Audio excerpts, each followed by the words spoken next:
Hello दोस्तों, स्वागत है आपका हमारे यूट्यूब चैनल एग्जामिनेशन क्लासेस में। मैं आपका टीचर अमित आपके लिए वही महत्वपूर्ण श्रृंखला जो कि प्रीवियस ईयर क्वेश्चंस की है, जो इस बार हम किसके लिए लेकर के आए हैं। यूपी कांस्टेबल के लिए, यूपीएसआई के लिए और कंप्यूटर ऑपरेटर के लिए ये महत्वपूर्ण क्वेश्चंस हैं जो हम श्रृंखला लेकर के आए हैं। ये विभिन्न प्रकार के जो आपके एग्जाम हुए हैं पुलिस से संबंधित, उन एग्जाम में पुराने समय में ये प्रश्न पूछे गए हैं, इसलिए आपको ये देखना बहुत जरूरी है, क्योंकि इससे आपको मालूम चल जाएगा कि किस तरीके से आयोग प्रश्नों को पूछता है, उनका जो कठिनाई का स्तर है वो किस स्तर पर जाकर के क्वेश्चन बने हुए हैं। इससे आपको ये सारी जानकारी मिल जाएगी। इसके पहले हमने 3 सेशन पूरे कर लिए हैं, आज इसका ये चौथा पार्ट है। तो आइए बगैर समय को गवाए हुए देखते हैं कि आज के सेशन में, जो कि आज का चौथा सेशन है, इसमें कौन से महत्वपूर्ण 30 क्वेश्चन है जो आपके काम आ सकते हैं। आइए देखते हैं। आज का पहला प्रश्न है, निम्नलिखित राष्ट्रवादियों में कौन सा युगांतर पार्टी का सदस्य नहीं था। ठीक है, ध्यान दीजिएगा, कौन सा युगांतर पार्टी का सदस्य नहीं था जो 1906 में शुरू हुई थी। ऑप्शन है दादा भाई नौरोजी, अमरेंद्र चटर्जी, अरविंद घोष और सूरसेन। अब आपको ये बताना है कि इनमें से कौन सा जो है वो युगांतर पार्टी का सदस्य नहीं है जो 1906 में शुरू हुई है। इसमें अगर एक प्रश्न आपसे बन जाए तो ये बन सकता है कि युगांतर पार्टी की शुरुआत कब हुई थी। आपको सन दे देगा डिफरेंट डिफरेंट 4, उसमें ये ऑप्शन रहेगा आपका। तो इस तरीके का भी प्रश्न इसमें बन सकता है कि युगांतर पार्टी कब शुरू हुई। तो दादा भाई नौरोजी, अमरेंद्र चटर्जी, अरविंद घोष और सूरसेन। तो आपको बताना है कि इसमें से जो आपका सही जवाब है वो क्या है। तो आपको मालूम होना चाहिए ये क्या था। ये एक गुप्त संगठन था। ये क्या था? एक गुप्त संगठन था। कौन सा? यही जो है आपका युगांतर पार्टी। ये एक क्या था? गुप्त संगठन था। और अनुशीलन समिति में जो मतभेद हुआ था उसके कारण इसकी क्या हुई थी? गठन हुआ था। किसके वजह से?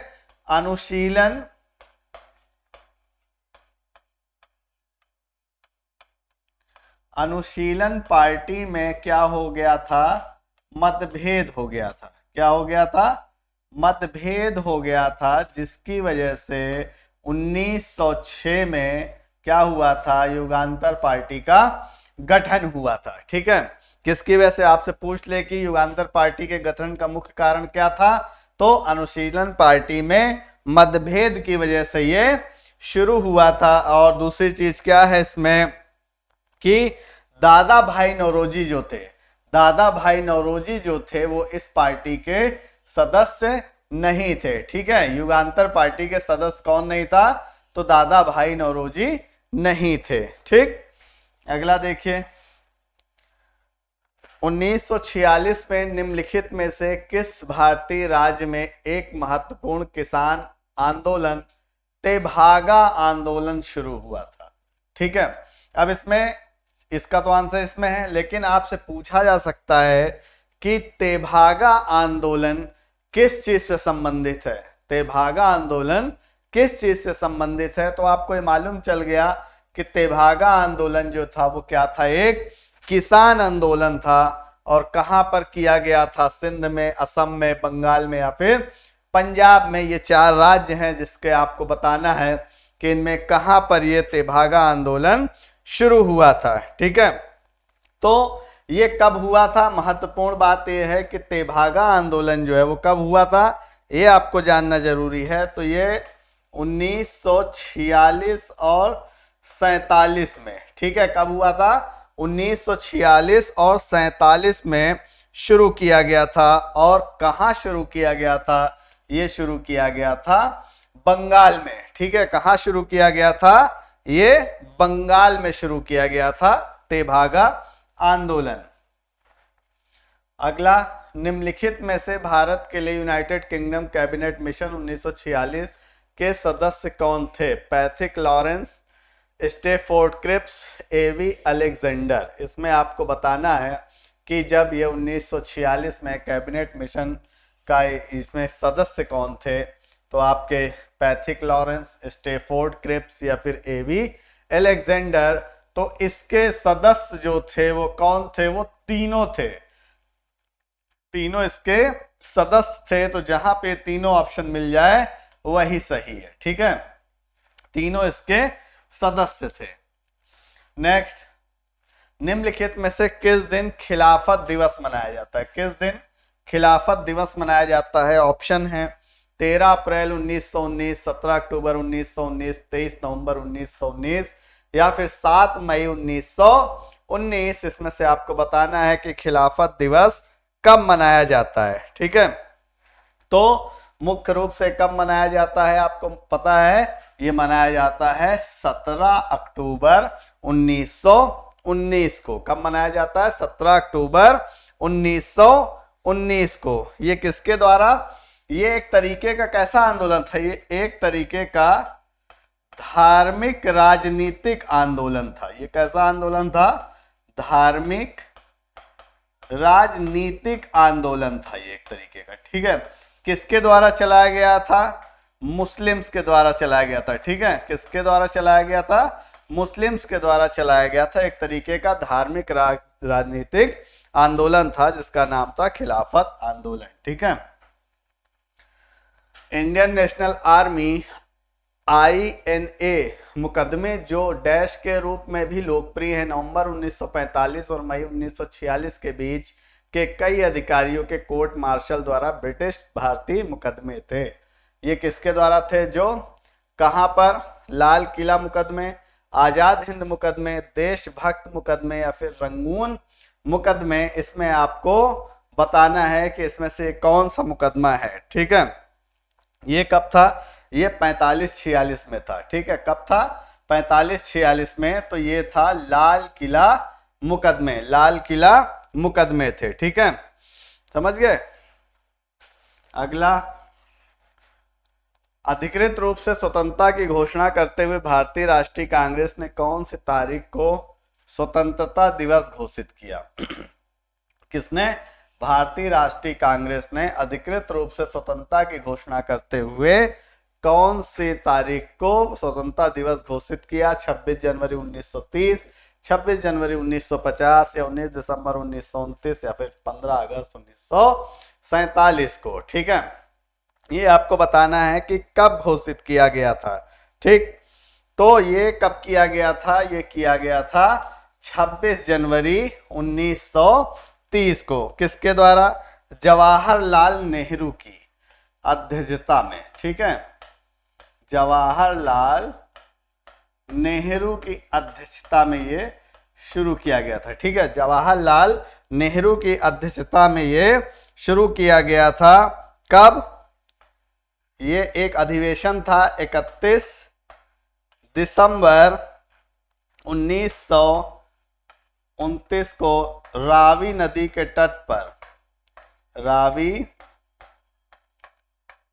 नदी के तट पर, रावी नदी के तट पर एक अधिवेशन हुआ था। उसी के बाद से उस वर्ष से लगातार प्रतिवर्ष ये क्या होने लगा? 26 जनवरी 1930 को क्या मनाने लगे ये लोग? घोषित कर दिए, स्वतंत्रता दिवस घोषित कर दिए, ठीक है।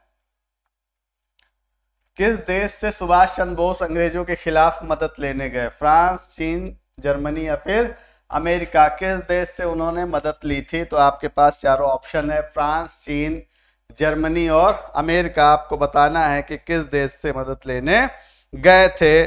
तो ये गए थे, कब गए, कहाँ गए थे? जर्मनी गए थे। और कब गए थे बेटा? ये आपके गए थे 1941 में। कब गए थे? 1941 में जर्मनी से मदद लेने गए थे सुभाष चंद्र बोस, ठीक है। अगला, भगत सिंह और उनके मित्रों को किस मामले में गिरफ्तार किया गया था? सेंट्रल असेंबली बम कांड, डलहौजी स्क्वायर बम कांड, कैक्सटन हॉल में गोली चलाना या फिर अंग्रेज अफसर जैक्सन को गोली मारना। ये चार ऑप्शन है आपके पास। इन्हीं चार ऑप्शन में से आपका आंसर है। बताइए कि कब, मतलब किस मामले में उनको ये गिरफ्तार किया गया था। चार ऑप्शन है, तो आपको इनको गिरफ्तार किया गया था किस लिए?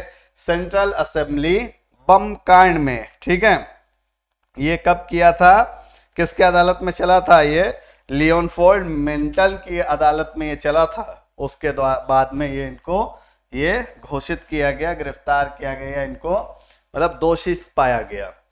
स्वतंत्रता, भारतीय स्वतंत्रता के लिए बर्लिन समिति किस योजना के तहत स्थापित की गई थी? भारतीय स्वतंत्रता के लिए बर्लिन समिति किस योजना के तहत स्थापित की गई थी? कनाट सीमा योजना, एनी लार्सन योजना, जिम्सरमैन योजना या फिर पनल रिटल योजना? ये आपको बताना है कि भारतीय स्वतंत्रता के लिए बर्लिन समिति किस योजना के तहत स्थापित की गई थी। तो ये 4 ऑप्शन है, 4 ऑप्शन में आपको बताना है कि किसके तहत की गई थी। ये कब की गई थी? 1915 में। कब की गई थी? 1915 में। किसकी योजना के हिसाब से? जिम्मरमैन योजना, जिम्मरमैन योजना से। ठीक है, ध्यान रखना कि बर्लिन समिति किस योजना के तहत की गई थी? जिम्मरमैन योजना, और 1915 में। ठीक, भारतीय स्वतंत्रता संग्राम के निम्नलिखित क्रांतिकारियों में किसे मास्टर दा कहा जाता था? किसे मास्टर दा कहा जाता था? चंद्रशेखर आजाद, सूरसेन, बाल गंगाधर तिलक या फिर बिपिन चंद्र पाल? तो इसमें किसको मास्टर दा कहा जाता था, ये आपको बताना है। ठीक है, तो इसमें कहा जाता था आपके सूरसेन, सूरसेन को। ठीक है, क्या कहा जाता था? मास्टर दा कहा जाता था। क्यों कहा जाता था इनको? इन्होंने क्या किया था?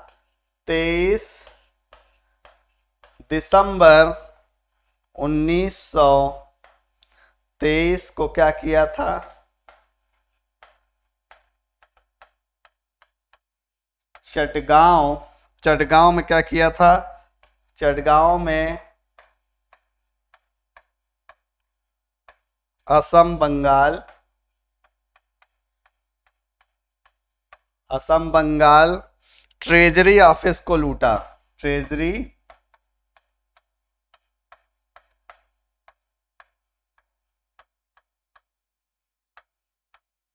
ट्रेजरी ऑफिस को लूटा था। ठीक है, इन्होंने क्या किया था? 23 दिसंबर 1923 को चटगांव में असम बंगाल ट्रेजरी ऑफिस को लूटा था, और चटगांव आर्मी जो रेड पड़ी थी उसमें सफलता प्राप्त करी थी। इसी की वजह से इनको क्या कहा जाता था? मास्टर दा कहा जाता था। 1961 में गोवा, दमन और दीव के पुर्तगाली उपनिवेशों को मुक्त कराने के लिए भारत सरकार ने डैश नामक योजना को अपनाया, उन नगरों को भारत में शामिल कर लिया। कौन सा ऑपरेशन था ये? ऑपरेशन ट्राइजेंट, ऑपरेशन पाइथन, ऑपरेशन विजय या फिर ऑपरेशन पराक्रम? तो ये ऑपरेशन विजय के तहत किया गया था। ठीक है, किसके तहत किया गया था? ऑपरेशन विजय के तहत। अगला है डैश 1940 में ब्रिटिश सरकार द्वारा बनाया गया एक प्रस्ताव था जिसमें अधिक भारतीयों को शामिल करने के लिए भारत के वायसराय की कार्यकारी परिषद के विस्तार का और अपने स्वयं के संविधान को तैयार करने के लिए भारतीयों के अधिकार की मान्यता का वादा किया गया था। ये कौन सा ऑफर 1940 में ब्रिटिश सरकार द्वारा बनाया गया था? कौन सा ऑफर 1940 में ब्रिटिश सरकार द्वारा बनाया गया था? ठीक, तो ऑप्शन में है अगस्त ऑफर, कैबिनेट मिशन योजना, चर्चिल वोट या फिर क्रिप्स मिशन। इनमें से कौन सा इन चारों में मिशन है जिसके तहत इतनी सारी चीजें जो थी वो करने का वादा किया था, मतलब भारतीयों के अधिकार की मान्यता का वादा किया था? तो ये आपको बताना है कि इसमें से कौन सा आपका सही जवाब है। ठीक है, तो ये प्रस्ताव किसने किया था? ब्रिटिश सरकार ने इसको किया था। किसने किया था? ब्रिटिश सरकार ने। ब्रिटिश सरकार ने क्या किया था? ब्रिटिश सरकार ने लॉर्ड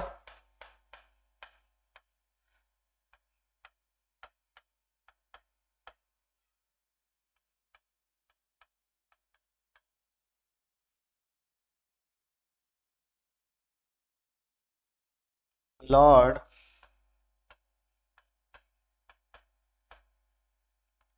लिथगो, लॉन लिथगो के माध्यम से एक प्रस्ताव प्रस्तुत किया था। इसके माध्यम से एक प्रस्ताव प्रस्तुत किया था। कब किया था ये प्रस्ताव? ये प्रस्ताव किया था 8 अगस्त 1940 को। कब किया था? 8 अगस्त 1940 को किया था। ठीक है, आज 8 अगस्त 1940 को किया गया था। उसी दिन से इस ऑफर को या इस प्रस्ताव को क्या कहा गया? अगस्त ऑफर। क्या कहा गया इस प्रस्ताव को?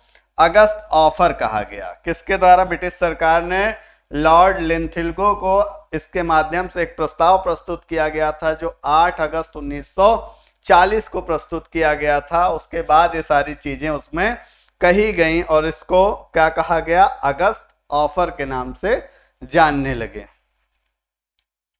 नेक्स्ट, जब भारत सरकार अधिनियम 1935 अधिनियमित किया गया था, तब भारत का गवर्नर जनरल कौन था?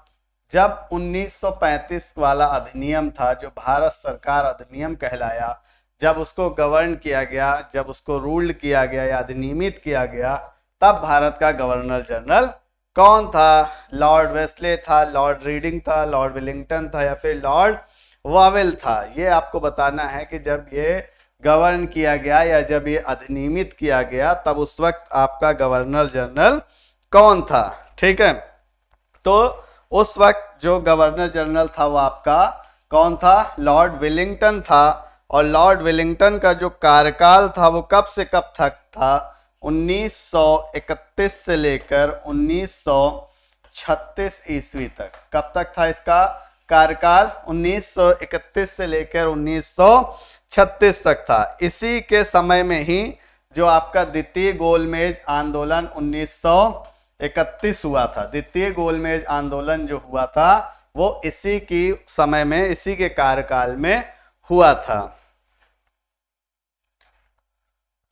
नेक्स्ट, कौन से दो व्यक्तियों ने 1947 से 1950 तक किंग जॉर्ज 6 के प्रतिनिधि के रूप में भारत के गवर्नर जनरल की भूमिका निभाई थी? लॉर्ड माउंटबेटन और जवाहरलाल नेहरू, लॉर्ड माउंटबेटन और राजेंद्र प्रसाद और सी राजगोपालाचारी, या फिर लॉर्ड माउंटबेटन और सी राजगोपालाचारी?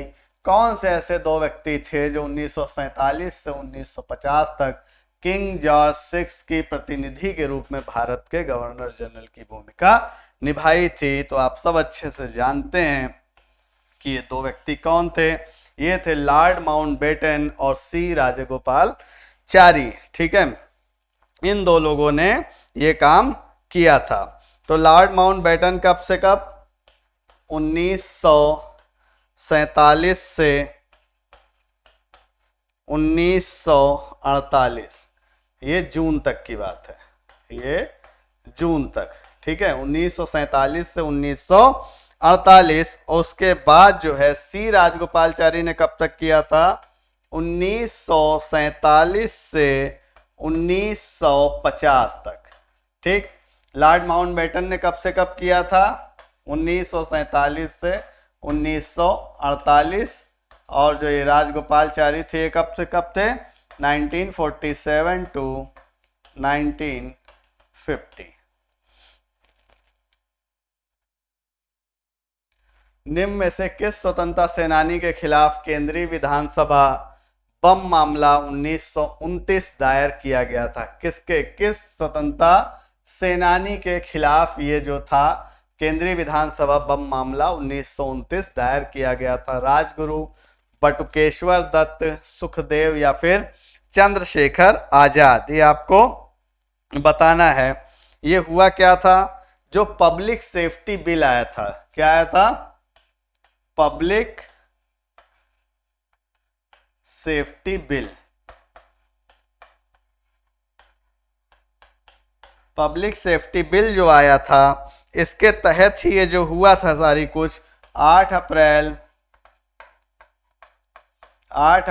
1929। कब हुआ था? 8 अप्रैल 1929 को इसमें जो बटुकेश्वर दत्त को दोषी पाया गया था। जो बहस हुई थी पब्लिक सेफ्टी बिल 8 अप्रैल 1929 में इस पे इनको दोषी पाया गया था बटुकेश्वर दत्त को। किस वायसराय के दौर में उच्चतम न्यायालय और सदर न्यायालय का उच्च न्यायालय में विलय कर दिया गया? Lord Canning, Lord Mayo, Lord Elgin या फिर लॉर्ड लॉरेंस। ये आपको बताना है कि किसके कार्यकाल में, किसके दौर में, किस वायसराय के दौर में उच्चतम न्यायालय और सदर न्यायालय का उच्च न्यायालय में विलय कर दिया गया था। चारों ऑप्शन आपके सामने हैं, आपको बताना है।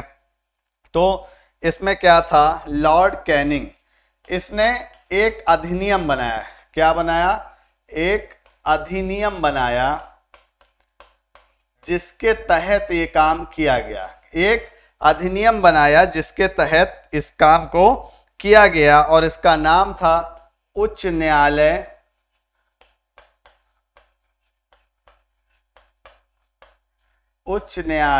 अधिनियम। ठीक है, इसका नाम क्या था? उच्च न्यायालय अधिनियम। इसके तहत ये कब आया था? 1861 में। कब आया था? 1861 में आया था। ठीक है, इसके बाद 1774 में स्थापित उच्च न्यायालय और ये उच्चतम न्यायालय जो सदर न्यायालय थे, इनको किसके तहत कर दिया गया? उच्च न्यायालय में विलय कर दिया गया। तो किसके द्वारा किया गया? ये लॉर्ड कैनिंग के द्वारा किया गया। 1953 से 1967 के मध्य जब सत्याग्रह आंदोलन ने छोटे किसानों को जोखिम उठाने के लिए प्रोत्साहित किया और निजी भूमिका में किसानों ने प्रवेश करने के लिए जिन पर भूमि के मालिकों का अधिकार था, जो स्वयं कृषि करने के लिए रुचि नहीं रखते थे और जो भोजन के लिए फसलों को उगाते थे, वह आंदोलन कौन सा था? ठीक है, वह आंदोलन कौन सा था जब इतनी सारी चीजें हुई थी 1953 से लेकर के 1967 के मध्य? तो आपका ऑप्शन है भूदान, ग्राम सत्य, पादरी या फिर ग्राम दान। इनमें से आपको बताना है जो ये सारी चीजें आपकी लिखी हुई हैं। ठीक है, तो ये किसके द्वारा? भूदान आंदोलन। भूदान आंदोलन किसके द्वारा शुरू किया गया था?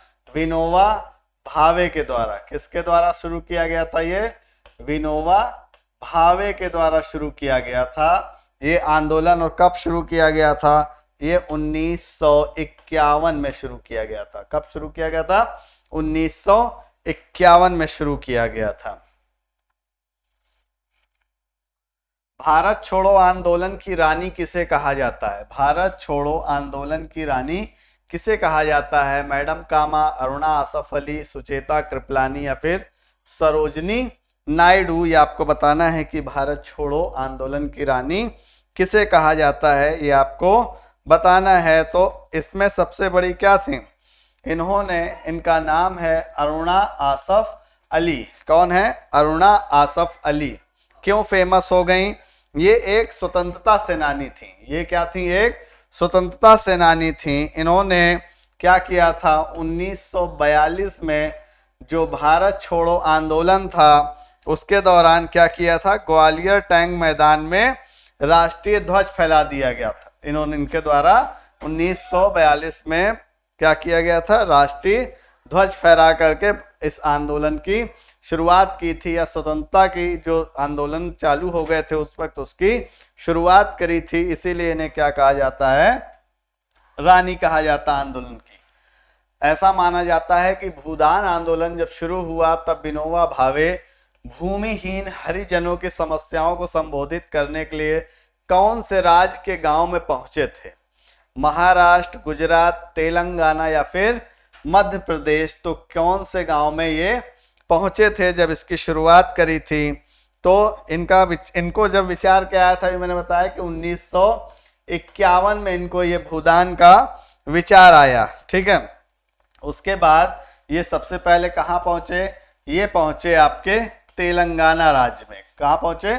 तेलंगाना राज्य के गांव में पहुंचे थे। यही आपका सही आंसर है। द्वितीय विश्व युद्ध के दौरान भारत का वायसराय कौन था? Lord Linlithgow, Lord Irwin, Lord reading या फिर आर्थर वेल्सले। तो इसमें आपको बताना है कि द्वितीय विश्व युद्ध के दौरान भारत का वायसराय कौन था? तो आपको मालूम होना चाहिए द्वितीय विश्व युद्ध कब से कब शुरू हुआ था। ये 1939 से लेकर के 1945 तक, 1939 से लेकर 1945 तक विश्व क्या कितने दो भागों में बढ़ गया था इस समय। मित्र राष्ट्र और धुरी राष्ट्र। कौन थे? एक मित्र राष्ट्र थे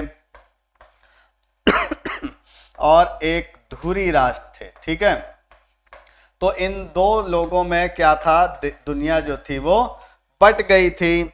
और उस वक्त क्या था, ये जो आपका लॉर्ड लिनलिथगो था, ये भारत में शासन कर रहा था। इसका शासन कब था? 1936 से 1943। इसका शासन कब था? 1936 से 1943 तक। और इसी बीच में जो था वो विश्व युद्ध छिड़ा हुआ था। नेक्स्ट, निम्नलिखित में से किस राजनेता ने भूदान आंदोलन में सक्रिय भूमिका निभाई?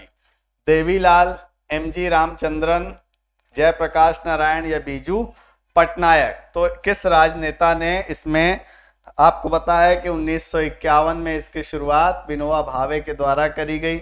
जब किसी आंदोलन की शुरुआत होती है तो उसमें महत्वपूर्ण व्यक्तित्व जुड़ते जाते हैं जो उसमें सहयोग करते हैं, क्योंकि कोई भी आंदोलन अकेले नहीं होता है, उसमें महत्वपूर्ण लोगों का जुड़ना जरूरी होता है। तो ऐसे ही आंदोलन में जो लोग जुड़े और जिन्होंने महत्वपूर्ण भूमिका निभाई उसमें थे जयप्रकाश नारायण। किस देश ने 1914 में जापानी स्टीमर कागामाटारू मतलब कागागतामारू को प्रवेश के लिए मना कर दिया गया था? किसके द्वारा? चीन, संयुक्त राज्य अमेरिका, कनाडा या फिर भारत। इसमें से किसने इस जहाज को या इस स्टीमर को यहाँ आने से, एंट्री करने से मना कर दिया था? तो 23 मई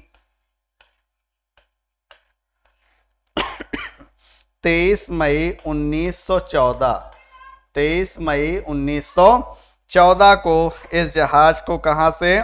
बटुकेश्वर के तट पर पहुंचा था, जिसमें कितने थे? 351 यात्री थे। कितने यात्री थे? 351 यात्री। और किसने प्रवेश के लिए मना कर दिया था इसको? कनाडा ने मना कर दिया था। ठीक है, वायसराय की कार्यकारिणी परिषद में नियुक्त पहले भारतीय कौन थे? सत्येंद्र प्रसाद सिन्हा, जवाहरलाल नेहरू, वल्लभ भाई पटेल या एम.के. गांधी। तो वायसराय की कार्यकारिणी परिषद में कौन था? तो ये आपको बताना है। तो ये थे सत्येंद्र प्रसाद सिन्हा। कौन थे? सत्येंद्र प्रसाद सिन्हा थे। गांधी को दक्षिण अफ्रीका से भारत लौटने के लिए राजी करने में किसने महत्वपूर्ण भूमिका निभाई? F.W. बाकुर, स्पेंसर वॉल्टन, विलियम ग्राडफे या फिर C.F. एंड्रयूज। इनमें से किसने गांधी को भारत लौटने के लिए राजी किया था, ये आपको बताना है। तो सबसे पहले तो ये जानिए कि कब आए थे वापस वो? 9 जनवरी 1915। कहां से आए थे? ये आए थे साउथ अफ्रीका से। कहां से आए थे? साउथ अफ्रीका से लौटे थे। और इनको राजी करने में, भारत वापसी के लिए राजी करने वाला व्यक्तित्व क्या था? क्या नाम था उस व्यक्ति का, या क्या नाम था उस व्यक्तित्व का? C.F. एंड्रयूज नाम था उनका, जिन्होंने इस चीज के लिए गांधी जी को राजी कर लिया था। साल 1919 में किनकी गिरफ्तारी पर लोग जलियांवाला बाग में इकट्ठा हुए थे? साल 1919 में किसकी गिरफ्तारी पर, किनकी गिरफ्तारी पर लोग जलियांवाला बाग में इकट्ठा हुए थे? C.R. दास, लाला लाजपत राय, डॉक्टर सत्यपाल और सैफुद्दीन किचलू या फिर महात्मा गांधी। इनमें से किसकी गिरफ्तारी हो गई थी जिसकी वजह से वो एक साथ इकट्ठा हुए थे? तो ये हुए थे डॉक्टर सत्यपाल और सैफुद्दीन किचलू की, जिसके दौरान जो जलियांवाला बाग था वो बहुत ही विभत्स हत्याकांड था अंग्रेजों के द्वारा। भारतीय सेना द्वारा आजाद कराने से पहले गोवा एक कौन सा प्रदेश था? इसका मतलब किसके अंडर में था? फ्रांसीसी, पुर्तगाली, डेनिश या फिर स्पेनिश, से आपको बताना है। तो सबसे पहले तो ये हमें पता होना चाहिए कि कब आजाद हुआ था? 1961। कब आजाद हुआ? 1961 में ये आजाद हुआ वहां से। और किसका शासन था इसके ऊपर? पुर्तगालियों का शासन था। गोवा पे किसका शासन था? पुर्तगालियों का शासन था। वर्ष 1917 में बनी भारतीय महिला संघ की पहली अध्यक्ष कौन थी? Madam Blavatsky, Annie Besant, Sarojini Naidu या फिर अरुणा आसिफ अली? तो भारतीय महिला संघ की जो पहली अध्यक्ष थी वो थी आपकी एनी बेसेंट। कौन थी? एनी बेसेंट थी। भारतीय इतिहास में निम्नलिखित में से कौन सा आंदोलन आजादी की पहली लड़ाई भी कहा जाता है? तो ये बहुत ही महत्वपूर्ण क्वेश्चन और बार बार कई बार विभिन्न स्तर के एग्जामों में इसको पूछा गया है। तो कौन सा आजादी की पहली लड़ाई कहलाया? तो ये 1857 का जो विद्रोह था, यही 1857 का विद्रोह आजादी की पहली लड़ाई कहलाया था। सर सैयद अहमद खान ने निम्नलिखित में से किस संगठन को स्थापित किया? किसने? सर सैयद अहमद खान ने। ऑप्शन है खिलाफत आंदोलन, Indian national association, all India Mohammedan educational conference या फिर अखिल भारतीय मजलिसे इत्तेहादुल मुस्लिमीन।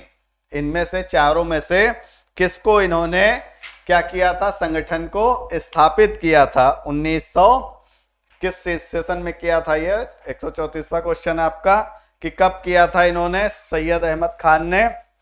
इनका मतलब ये मुस्लिम थे तो मुस्लिम ही चीजों पे इनका ज्यादा फोकस हुआ करता था। तो इन्होंने किया था all India Mohammedan educational conference. क्या है? All India Mohammedan educational conference को किया था। और कब खोला था ये? 1857 में। ठीक है, कब किया था? 1857 में। यह संस्था 1920 से, यही संस्था जो है 1920 से क्या कहलाई? यही कहलाई आपकी अलीगढ़ मुस्लिम विश्वविद्यालय।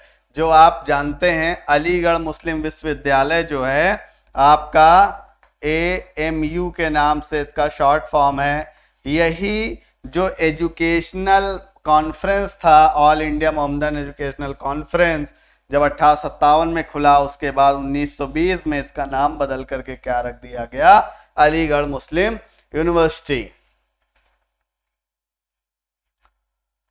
शिवाजी के छोटे बेटे का नाम बताएं जो तीसरे छत्रपति थे। राजाराम, संभाजी, शाहू या फिर बाजीराव? शिवाजी के बेटे का नाम बताना है जो तीसरे छत्रपति थे। ये आपको बताना है कि कौन थे। तो शिवाजी के, जो शिवाजी महाराज का जन्म हुआ था वो कब हुआ था?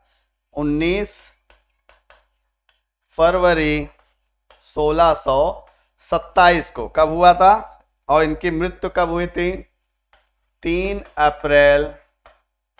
इनकी मृत्यु हुई थी 3 अप्रैल 1680 को। जन्म कब हुआ था? 19 फरवरी 1627 को। और मृत्यु कब हुई थी?